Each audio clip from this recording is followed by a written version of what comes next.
On this week's show, the year in review and a look ahead to 2024.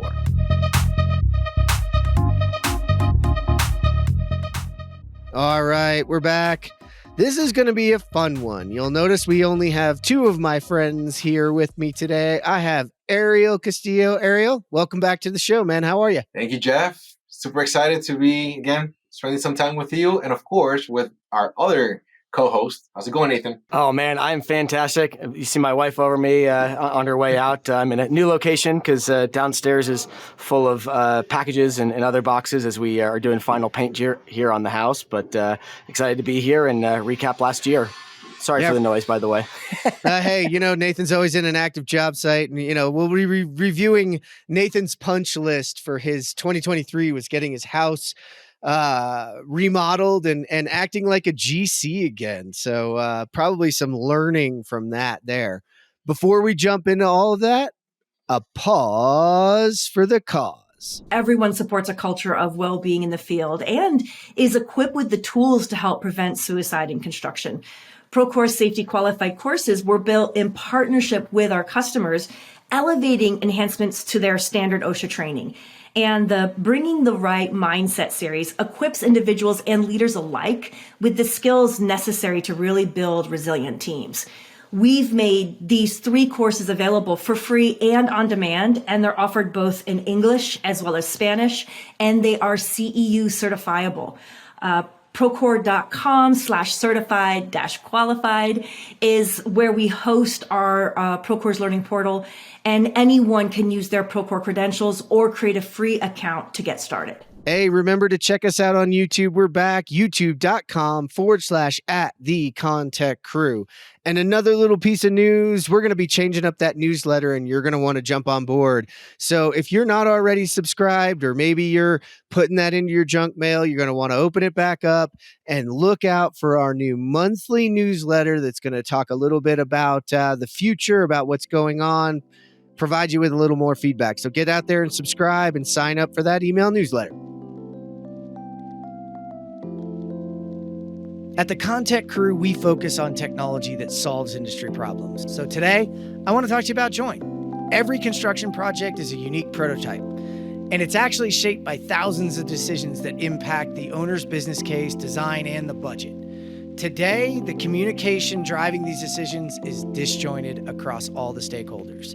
Work happens in email, Excel, estimating, resulting in delays, waiting for decisions, waiting for access to information, and sometimes that information is outdated and incomplete. Managing the expectations of the team and keeping the project moving forward is a constant challenge, and a lot of times drives skepticism amongst the contributors. Join empowers general contractors to build with confidence and maximize the potential of every project by connecting these owners through new workflows that fit into your existing processes. We bring design teams and trade partners into a single platform.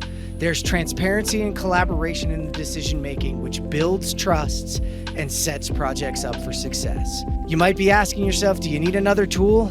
Well, let me tell you, Join fits in seamlessly with your processes and your other tools. In fact, we're here to help those other tools.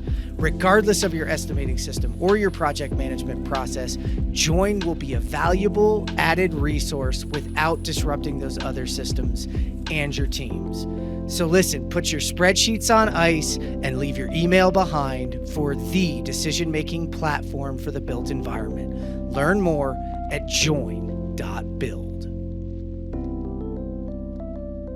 All right, we're back and we're going to try a little something new here. I've been in a bit of a reflective mood lately, looking back at 2023, and a lot of things are going to be changing for me personally in 2024. So I really wanted to sit down with you guys and talk a little bit about maybe our highlights of 2023 and then really look forward into the future and just kind of set the stage, because I always love to do that, especially because then at the end of the year, we can use this to go back and show me how wrong I usually am, right? So nothing like telling me how wrong I am.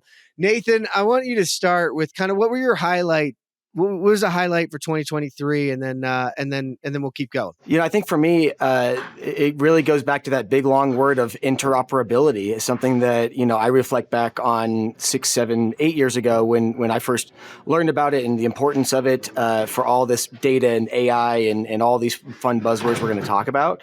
But I think it was a year of really recognizing that with all this power of AI and machine learning and what's out there, that we really do need to focus on kind of that blocking and tackling, and that it starts with this big long word of interoperability.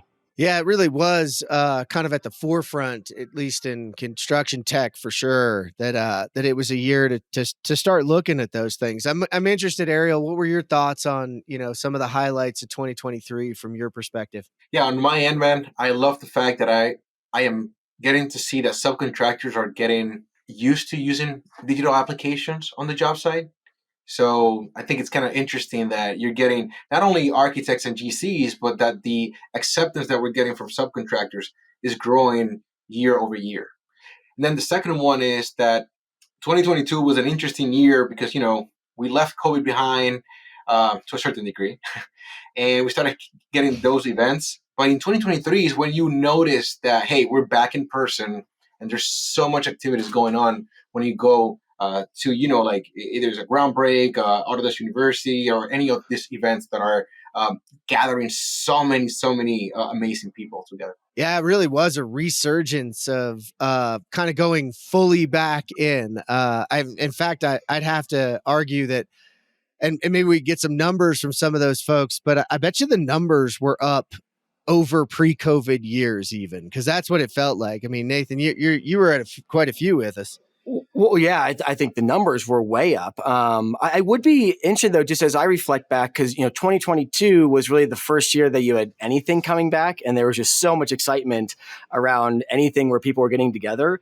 But I almost feel like this year, again, because of all the work that's going on, because of how busy people are, even though folks were there and the numbers were big, everybody just felt drained, or like the energy felt a little bit different this year. And maybe that was just me, but it'd be interesting to see what you guys think, or where the numbers reflect that. Yeah, well, if you got the numbers out there and you want to let us know, guys. I'd be interested. But Nathan, I think that goes along with a theme I saw over the year. Was I would call it a level of frustration, maybe a touch of apathy. There was a lot of tech burnout that we were seeing, and I think that's what you were kind of feeling in the mood of, like, great, it's awesome to be back together and we're hearing great numbers and we have great backlog, but, like, what the heck is this really doing for us? And then, I'd spin it too, that as awesome as it is, and we'll cover some more of it. I also think AI and the rise of ChatGPT and those things was pretty poorly placed when you look at the overall construction, fatigue point. I think they really took it as, like, really more. I would argue, I think it fueled a lot of that burnout. There's so many conversations where it's like, oh, my executives are coming to me with this whole like AI thing now, and it's like another thing you have to explain to them of all these other tools. And yeah, I think a lot of that burnout is others' excitement around our technology actually leads technologists to become more burnt out. It's an interesting conundrum. Yeah, I'm being interested, Ariel, because it's like, I'm sure you got asked, like, hey, what is AI going to do? What's our AI strategy? And I don't know about you, but I had a couple of folks, kind of lean on my shoulder and be like, they want me to worry about my AI strategy, and I can't get my QA/QC forms filled out digitally. Like, I'm still struggling with time cards, people. So I'm kind of interested, Ariel. What was your take on that? So, I'm going to take a step back. I think there's always, like the positive side and obviously the negative side of things. And I think it's great that we are getting into all this new technology. But on the other end, I'm going to go back to a couple of years back in, let's say, 2018, 2019, when the term, app fatigue came very relevant in the industry, because we got so many applications out there. And we were even figuring out, like, how are we going to do this? Because now we have to juggle between 5-7 applications. And you're trying to push somebody to use an iPad, and now you're also pushing like all these apps. So it got a little bit of, kind of annoying. The way I associate that with today is that we are talking about common data environments, we're talking about BIM, and then all of a sudden you throw in artificial intelligence as well. You keep throwing more things into that basket. So it's pretty exciting because we have all these tools available, but also, hey, how are we going to get this up and running? There's so much that we need to teach and even prep our companies to leverage them the right way. Yeah, so much of AI is based on foundational data integration work, and it kind of exacerbated a lot of people's problems. I think there was quite a few times I've had conversations where it was like, yeah, those are great ideas, but like you don't have a data set ready to do anything with or to pull any insights from. So the reason we've been talking to you for this long about getting your strategies in order is because we always know something like this is coming. And if you think this is the end, like there is no end to the innovation curve, right? It just continues, and it continues to get steeper. And, if you're sitting waiting, for the right time to get in, then you're already too late. It was time to get in. And if you're not in, you need to get in and get in now. And you need to do it in such a way that's, pretty strategic. But also, for me personally, this goes back to sustainability, right? We've taught this, and agile and lean, and those things get kind of misconstrued or misused over time. But ultimately, at their core, it's about creating a sustainable path to implementing change and new features, whether that's in your construction process or in your software process or what. It's about sustainability, because there's always going to be the next big shiny object. And if you didn't already have that in your innovation culture, then I think AI is really going to push you into some serious burnout and uncomfortable places. But the vice versa, Ariel, I love that you hit that, because for me, it's like, well, actually, if you were sustainable and you did have a basic structure, wow, now you've got a springboard to take leaps forward that you didn't have before. And that's sort of the power of what it is. So I'm really excited for us to kind of dive in. So I'm going to let Nathan dive in. What's your 2023 encapsulated article? And let's dive into a little bit of the past news, and we'll look at the forward news in a minute. Yeah, sure. So with mine, I think it does go back to basics, and I like to look at there's the technology BIM that's been advancing. There's individuals that like to take advantage of it. There's businesses that are now capitalizing it and seeing advantages. But I think, as we've been talking about, not necessarily every company can make that business case for the adoption of BIM. But part of that reason is because we don't have public policy in place that's enforcing that. And so my article that I shared earlier this year around the $85 million from the federal government, from the Biden administration, that is going to fund the digital adoption. So the very long acronym that they chose to use here, that I'll read for everyone, is the ADCMS, which stands for, hold on here, I'll find it here, Advanced Digital Construction Management Systems. So again, all about reducing paper, increasing digital adoption, and funding those systems that are needed, and creating those requirements, and creating those incentive models that start from the federal highway and work their way down to the state DOTs and so on. So while it's not necessarily a sexy, technology thing, I think it's really at the core of the blocking and tackling of what's needed to clean up data and really take advantage of all the things we've just been talking about. Yeah, I mean, it was a huge announcement, and it really fell in line with the IIJA, which, if you guys don't know, it's the Infrastructure Investment and Jobs Act, which really was a giant investment in the infrastructure of the United States to, build new roads, bridges, high-speed rail, all sorts of those kinds of projects. And they were very thoughtful in putting in $85 million to really incentivize the digitization of the process. And so again, it's putting your money where your mouth is behind some policy. And I think that's a super powerful piece of what we saw. I mean, IIJA had a huge impact in backlogs, in competition, across the United States. And so, Ariel, I'm interested, it's great to see these kind of things. What are your thoughts on the $85 million and how somebody might approach it?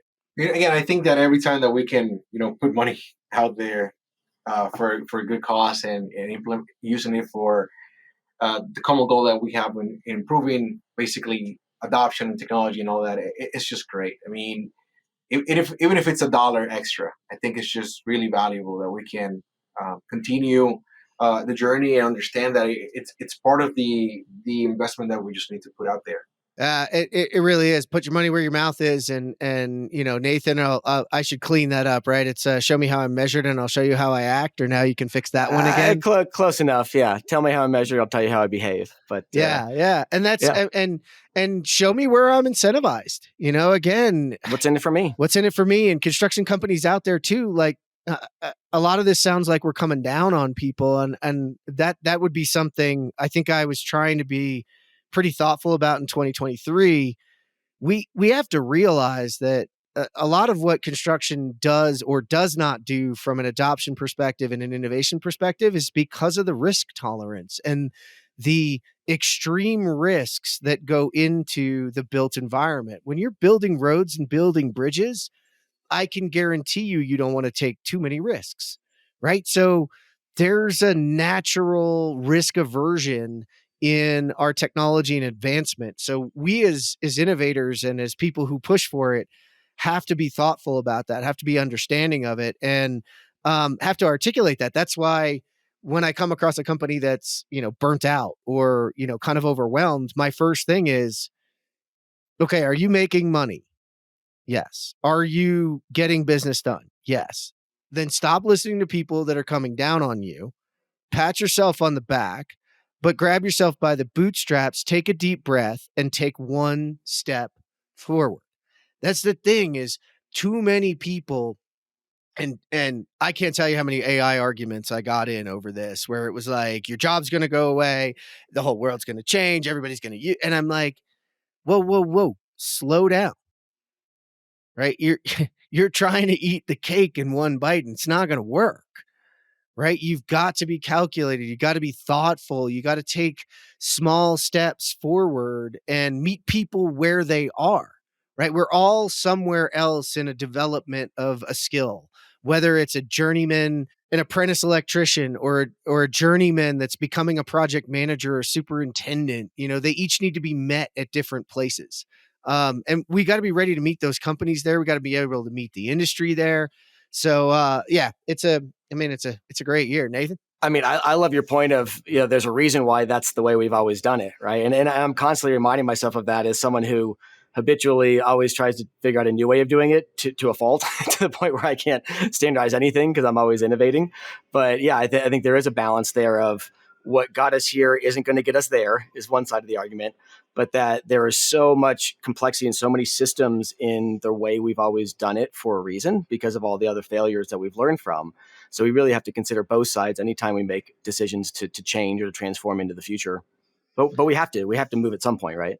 Oh yeah. You can't be frozen in your boots either, because it will eventually affect you. And Ariel, I'm interested because you're at the forefront of doing this for medium-sized general contractor, but very digitalized and really pushing forward.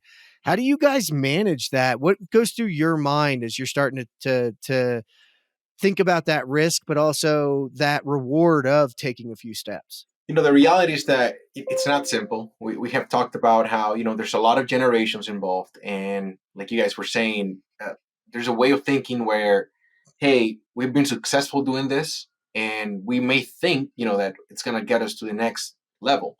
But as you know, we need to change, and change is not something that people love.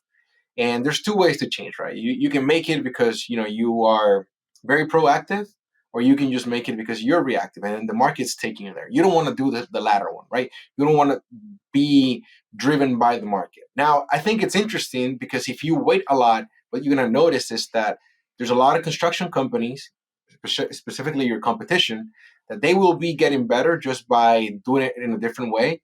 And you will eventually just have to play catch up. And we don't want to play catch up. So we're trying to go for the proactive approach. And that's basically the way it's been going. That's an awesome point to bring up, right?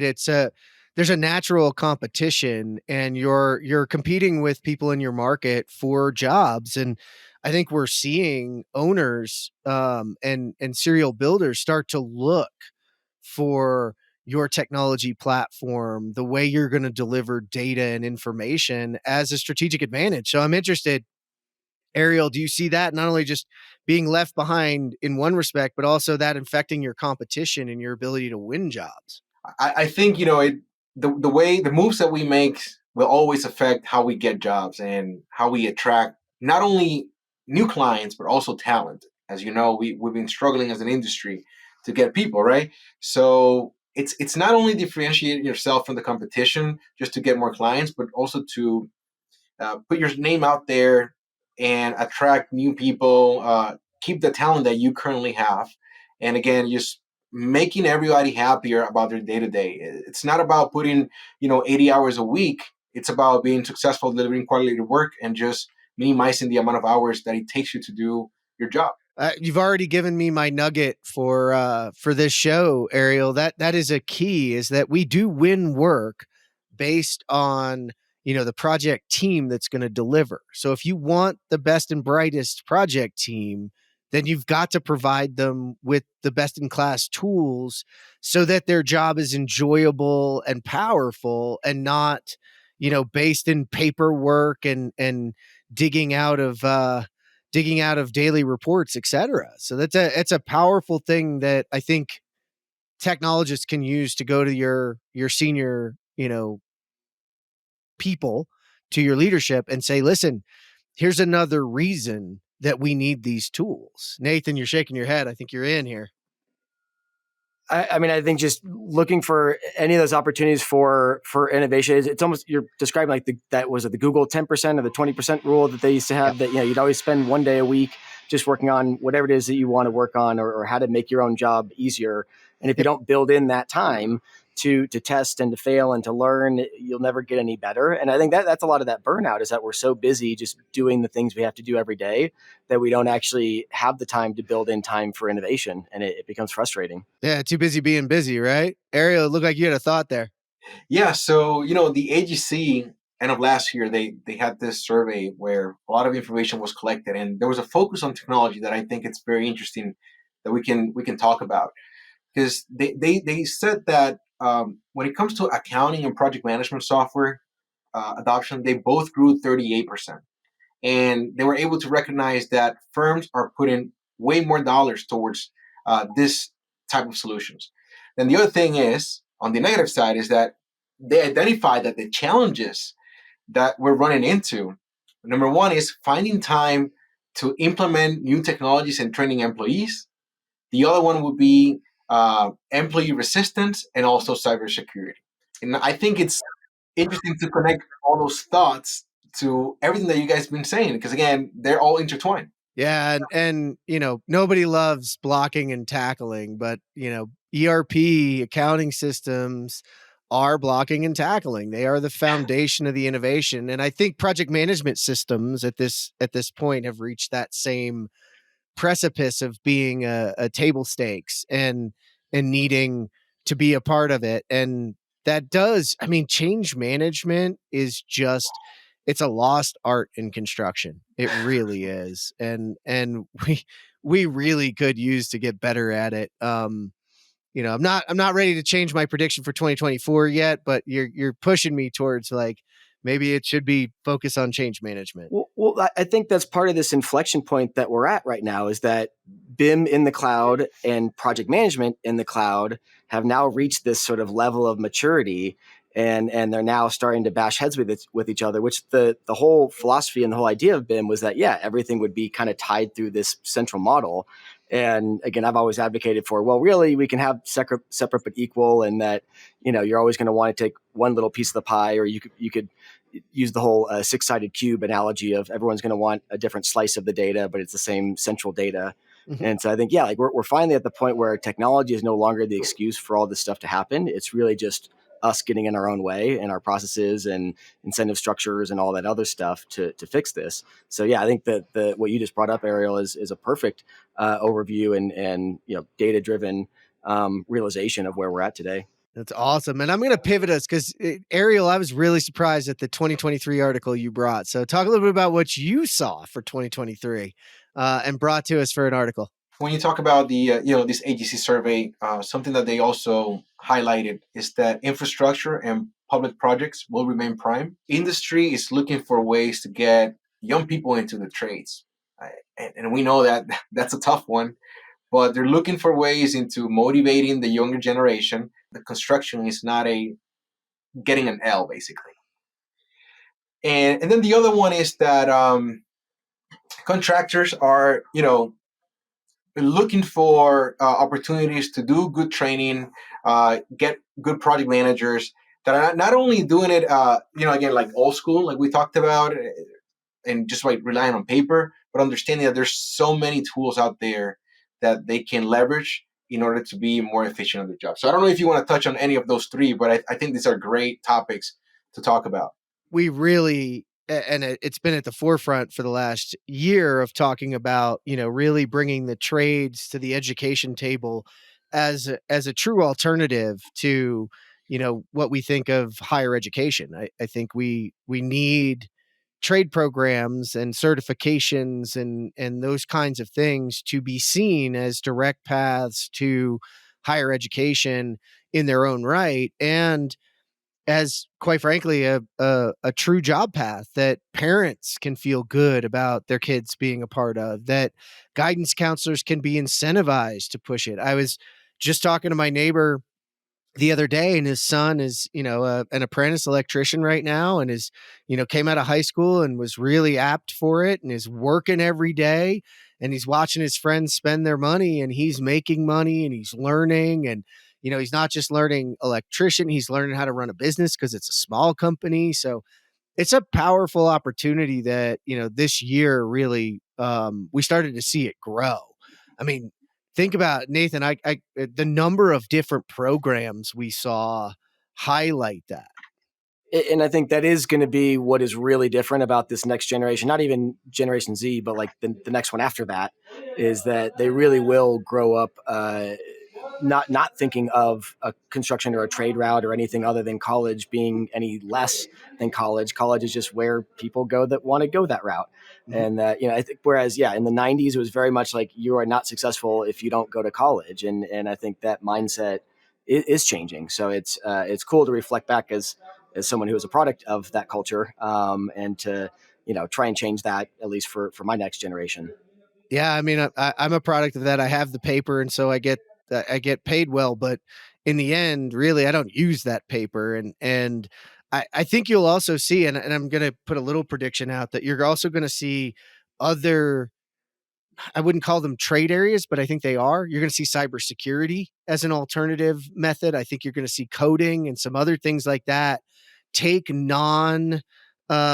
traditional routes for certifications and growth, because so many of these kids can be effective so quickly and don't need maybe the rest of that broad education that we think universities provide. Now, don't get me wrong. I think it will even out, because, I'm a big fan of higher education and the process itself for the right people. It's just got to be way more balanced. So, Ariel, that was an awesome recap article to bring to us. I appreciate it. Yeah. Wondering, what about you, Jeff? Tell me what you got going on. I know you're curious to share a couple of ones. Well, I got a little fun one, man. I went back over in prep for this on looking at what was my most active post around an article. There was a couple of other things that went on along the way that probably got more eyes on it, but it's really funny. I posted way back in April, and I just said, is this BIM thing a fad? And I had posted an article on BIM and construction market. The global market is growing at a CAGR of 14.5% during the forecasted period, basically talking about that, according to the report, the global BIM in construction market is expected to grow from 6.6 billion in 2022 to reach 13 billion by 2033, growing at a compounded annual growth rate, CAGR, of 14.5% from 2023 to 2033. So my whole thing was, no, the money says it's not a fad, but let me tell you, you want to bring the clickbait out, just say, is BIM a fad? I think 13,000 people got eyes on that one. It was crazy. So it just an interesting one. But to me, the undercurrent of that is that we are finally seeing, I don't want to call it a level of frustration, but an angst that this thing isn't a fad, right? That BIM is the future and BIM is a thing. And so beware if you're not careful. Nathan, anything to take away from that one? I mean, the numbers are staggering. I think you could insert Bitcoin and instead of BIM and have everything you just said, and it would have applied the same way. I think any of these new quote unquote fads, they're going to go through ups and downs of their adoption life cycle, and who knows how well Gartner predicts, if it'll be 3 years, 5 years, 10 years. I think we've always said it'll be 5 to 10 years out, and every year we say another 5 to 10. But I do think we're at a certain point here where things are starting to change, but I would argue it's going to be a lot longer still than we think it's going to be. But it's okay. It's going to be a long road. We got long careers ahead of us. We'll be fine. Ariel, you think we're at the BIM inflection point yet? Man, had a meeting yesterday where I was saying that as GCs and construction managers, I want us to host meetings with AE teams just to tell them, hey, we are interested in implementing BIM because it's not being addressed as the way it was supposed to be for us, and we just want them to know that we're interested in implementing it. We're interested in leveraging the models that they're probably already doing, right? And we also need to do that. That's kind of like an upstream in a way with also clients, but downstream with the subcontractors as well, because we want to explain to them what BIM is all about. So where I'm going with all this is that we just sat down yesterday to discuss what's going to be our BIM strategy moving forward, if we're going to go for this at all or not. So that's where we're at. Yeah, there's nothing wrong with that. That's where we're at. Well, and then you've got folks out there like, throw a little Alex Belkoffer out there. At McCarthy, they talk about the integrated digital builder. Yeah. And I think that's really starting to see the philosophy of GCs and trade contractors, you working together in a coordinated model that's really integrating what we do digitally with what we do physically and delivering a better product in the end. I think that's, again, we gotta look for the measurement, and the measurement really is a higher quality output with less waste.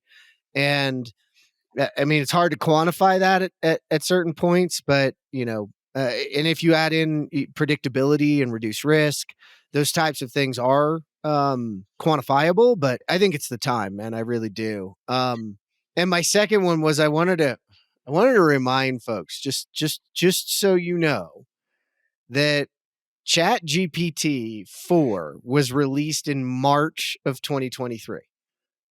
So all of that, OpenAI announced it on March 2023. I don't know about you, but that seems like 15 years ago, and a billion conversations ago that overtook our world. I mean, I don't know that it's a one of those moments where you ask, where were you sitting when you heard about Chat GPT or OpenAI? But I certainly know where I was when the conversation started to get serious. And I mean, Nathan, how long ago does that seem? Or even just the first response to a GPT that you were sent. I think it was Walker Locker sent me one that he had asked it and got the response. It was just really clever and really interesting. Like, I feel like I haven't dabbled as much in it because I don't know. I don't know what questions to even ask it. Like, it's kind of crazy. Yeah. Like what stuff it'll come back with. But I was just, impressed with, and will always remember what folks sent me as far as some of the crazy responses that it came back with. But yeah, it seems like those were 2 or 3 years ago, not, 9 months ago. Yeah. I mean, Ariel, do you remember what your first Chat GPT interaction or something somebody sent you was? Man, I don't remember, but I am going to tell you right now. Oh, basically, I wanted to ask. I asked ChatGPT if BIM is Revit and if Revit is BIM because I was curious about the answer. That was the first thing that I asked ChatGPT, man. It was a good answer. It was a really good answer. That's a great question. That's a great question. What did it say? Do you remember? No, it actually talked about Revit BIM, a tool, that uses building information modeling so that it can be considered a BIM application. Nonetheless, BIM is not Revit. And it talks about people believing it's the same because of the marketing strategy that they have used, Autodesk has used. So I don't know. I think it's just kind of interesting that I asked that and the answer was pretty good.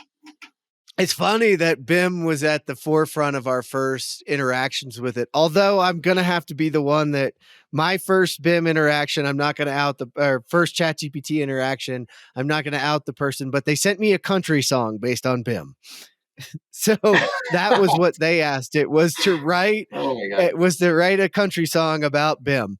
And I will tell you, it didn't go very well for the country song and BIM, but it was funny. So, I mean, again, that was the year past. So let's look ahead to the future, guys. I'm very excited moving into 2024. I think it's going to be an interesting year across the board, and I'm very interested to get your thoughts, Ariel, on maybe some of the articles and where you think things are going. What do you got to highlight for us today? Okay, so I have an interesting one, and I don't want us to necessarily focus on the specific article, but just what this could potentially mean. And this one, it's about an interesting fusion that is coming up, connecting luxury and innovation. And is that Mercedes-Benz, the German automaker, is stepping into the world of high-end real estate with the Mercedes-Benz Places. It's a project that's going to be located in Dubai, and it's 65 stories. It's a skyscraper, basically, in Dubai, right? And they talk about how they're going to go for this state-of-art smart home technology approach, having amazing views and focusing on being a modern and intelligent living building. So I'm just going to cut it there. This is not only a Mercedes approach. There's other companies like Bugatti, Aston Martin, Bentley, and others that are jumping into a similar venture. So they're jumping into this construction environment. And I think it's kind of interesting. So I want to get your thoughts about that. And if this is somehow reflecting in, how other industries could be jumping into ours. I didn't believe you were that this was a true story until you said Dubai. And I was like, oh, okay, yeah, well, yeah, if it's Dubai, then. So it's almost like you had like asterisks of like, well, yeah, but it's Dubai. Well, but I think there's a lot to unpack there, right? Like, if you just look at it from a pure innovation perspective, right? I'm like, go for it. Those are some very serious brands with a lot of innovation in their cars, but also a lot of ideas around, what automation and home integration and smart devices can be.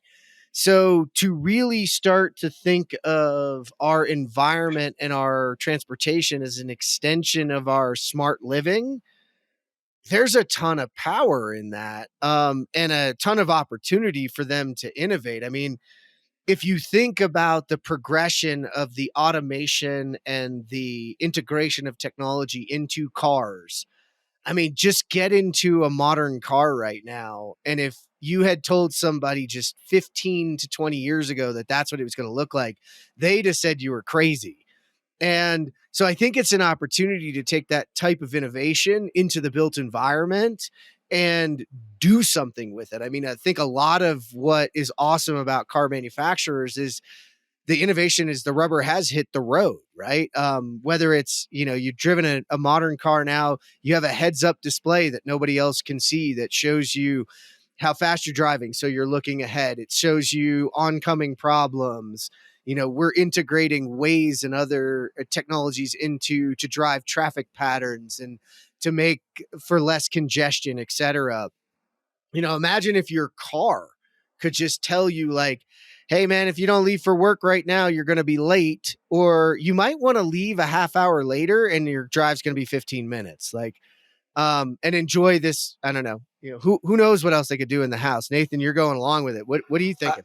I mean, if this is a race to who's going to achieve true design for manufacturing and assembly of vertical buildings, I'm going to put my money on Mercedes and Audi before, Turner and Bechtel, because I think they are closer to what it is that we're looking for and what you're going to need to do.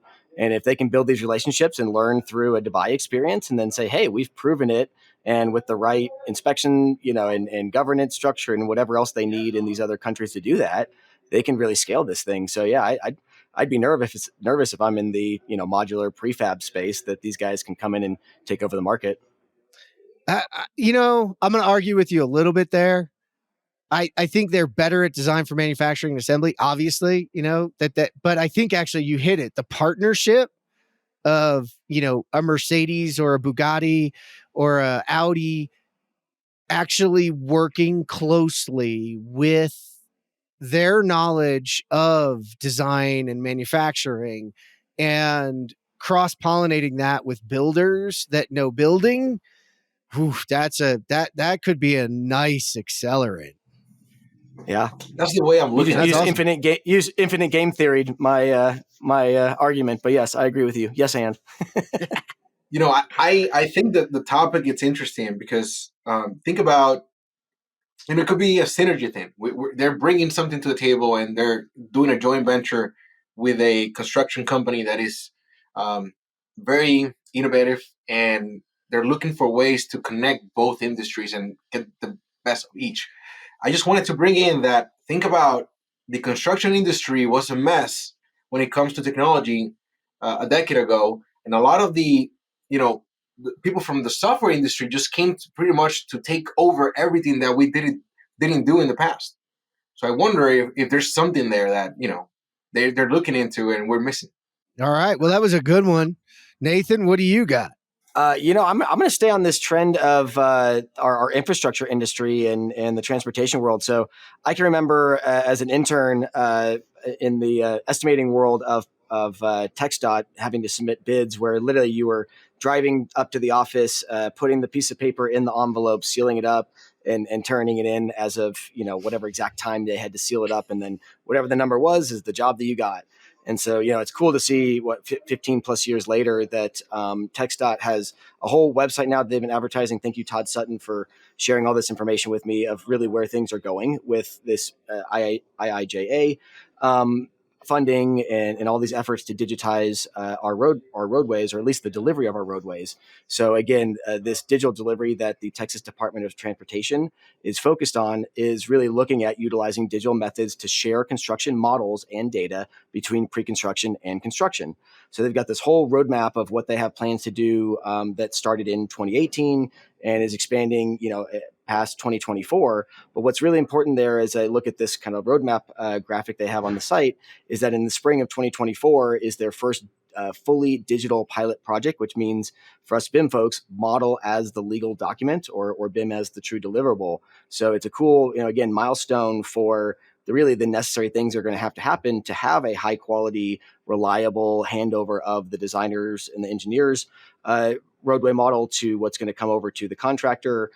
So, we're really hoping and pushing for Zachary to win this bid in March, so we can, really look at this as an awesome pilot project to share with the rest of the country and other state DOTs to leverage the power of this. So I think really excited for 2024 to be really a year of governance and a year of action from the sort of legal and contract side of things to get ourselves in gear to build those foundations and take advantage of all this data we generate. Yeah, that's awesome, man. I love the roadmap that they built and really posted up there to show where they've been, where they're going, and where they want to get to. That's a lofty goal and great to see. It's funny you brought that up. Like, you remember doing that. I was sitting at an AGC event with Peyton Kringley and Ryan Friend, and they were discussing that was their job at a point in time, to dress in a suit, and somebody was driving and illegally parking so the other one could run in and make sure it got to the right person at the right time. And I was like, wait a minute, you guys are too young for that to have been too long ago. And they're like, oh no, that was only like a couple years ago. Yeah, you're sitting in the car waiting for the phone call of like the last little number change because you got a number faxed in from someone of a lower bid. And so you got to, scratch out and rewrite the final number and then sign it and seal it and turn it in. It was crazy. Yeah, it just seems like those would have been far off days, and they really aren't. So this is awesome to see. I mean, Ariel, I'm interested, just to see a digital delivery roadmap from a Department of Transportation anywhere is kind of cool. Yeah. And I was going to say a shout out to people spending time and or investing time in creating roadmaps for their departments, their projects, their companies. It's great to be able to have a plan and then also being able to look back and see, hey, this is what we have been able to achieve in the last 3, 4, 5 years, and this is where we're going. I think it's key, and it's easy to also manage your budget. And when people jump on board, or there's a rotation, somebody goes into another project, and somebody new comes in, you have this roadmap showing, hey, this is the effort that where we're going. And I don't know, I think it's just great to have that tool there available for everybody. That's awesome, man. That was a great one, Nathan. I like it. I'm gonna finish this out here and incorporate a little bit of Ariel's second article as well. But I had to broadcast this a little bit. I have found Morning Brew and Tech Brew. And if you guys have not heard of this newsletter, like I'm always looking for a nugget newsletter that I can learn some things from. And again, for me, for 2024, I want to sort of change my perspective and the way I view things. So this one comes from Tech Brew, and Nathan, I think you'll like this. It's AI, in which we attempt to determine where AI is headed in 2024. Will the hype wave finally crest next year? And it talks a little bit about the AI hype train, and a lot of the transformative tech with the large language models and the bandwagoning. But some experts have pointed to signs that generative AI could be headed for what research firm Gartner famously calls the trough of disillusionment. The period in every hype cycle when a tech fails to live up to outsized initial expectations quickly enough or not at all. And I find this to be really interesting because many of the people in April that were preaching on high that AI was going to just foundationally shift the world in 6 months, and you would write new applications, and existing applications and companies would be out of business, are now starting to come around to maybe we overinflated that one. And I seem to remember sitting there saying, have you guys forgotten that like no technology can get past the Gartner hype cycle? Like that cycle has proven itself. I don't know that it's ever been proven wrong. Nathan, has it? Yeah. No, and I think you could almost overlay Jeffrey Moore's innovation life cycle of our early adopters and the late adopters, and that chasm that you have to cross with that Gartner hype cycle. And you've got those early innovators that are basically hyping up the hype even higher and higher and higher. And then you've got those that are kind of what I would call the early adopters on the other side of the chasm, which a lot of times I put myself into that category, or at least I play that role in my negativity of things of like, hey, the more I can tamp down this hype, the less of a fall and less of its crash it's going to be into that trough of disillusionment. But there's always a crash. There's always a trough somewhere. It's just how big are you going to fall from the top of that peak down to the trough. So it's only time will tell how we come through this one. But it is a natural cycle for sure. Yeah. Ariel, I'm wondering how you feel about this, the hype cycle. I hate hype cycles, but I have to say that if we're going to crash from here, I'm going to say that I think it's still fine, because the tools that we have right now, they're improving my day-to-day exponentially. Like, I use simple models that they're available right now to improve the way I do work. So it's probably not going to live up to the hype and what they're preaching to be soon enough. But what we have right now, I think is pretty stable for what I need them to be. Yeah, and go ahead, Nathan. I think because what we haven't talked about is the last two phases of it. After the trough of disillusionment, you have the slope of enlightenment and the plateau of productivity. Yeah. And so here is where BIM, which for the longest time has been in this hype cycle, has been at the top of the peak of inflated expectations of what is possible, and then continually fallen down into the trough of disillusionment. I think this inflection point that we're talking about is this slope of enlightenment for BIM. And so I think, we can look at all different technologies that we work with and where are they along that hype cycle. And that, nobody wants them to go into the trough, but they naturally will have to go through it if we can all accept that it's not actually at its true potential yet, and that it's still in its peak of inflated expectations. I hate when, people jump, this bandwagon mentality, like everybody just jump into it and they say like, yes, we review your drawings using artificial intelligence. Oh, we look at our models with AI. I mean, I'm using Duolingo, and Duolingo is telling me like, we use AI to review the exercise you had a mistake on. I'm like, you don't need AI for that. Like, it's just a simple algorithm saying, I made a mistake here. Why do you have to say AI?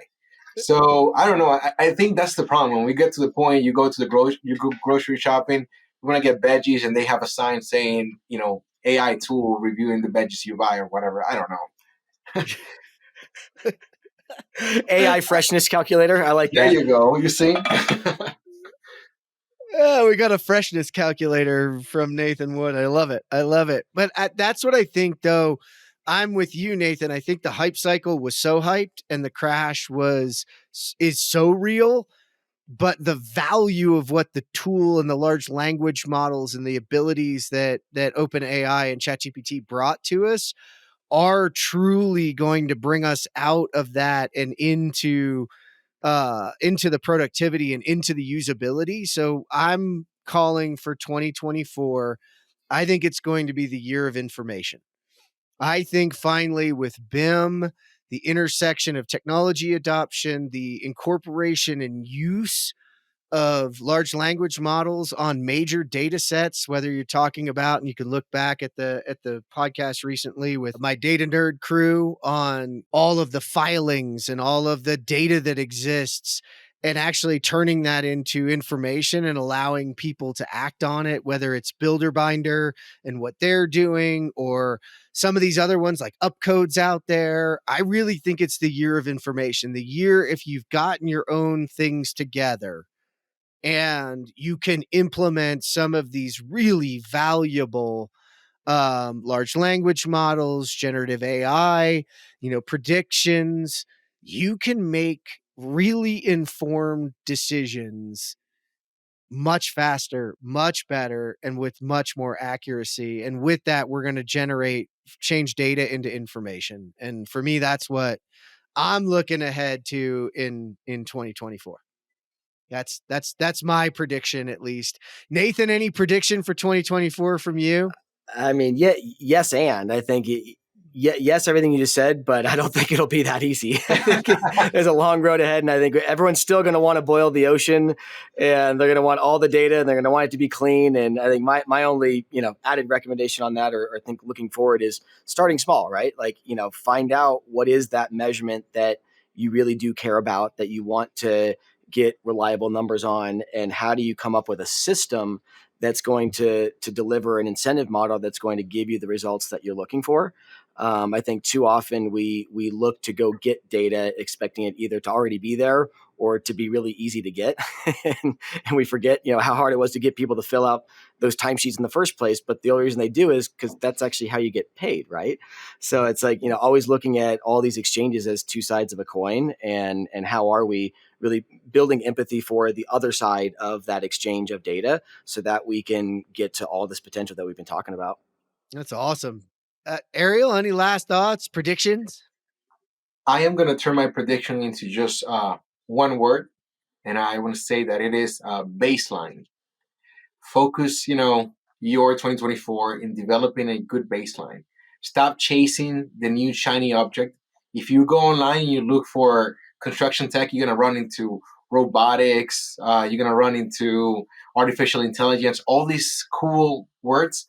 But there's probably a lot of people there that don't know how to even use SharePoint or how to share a file over the cloud.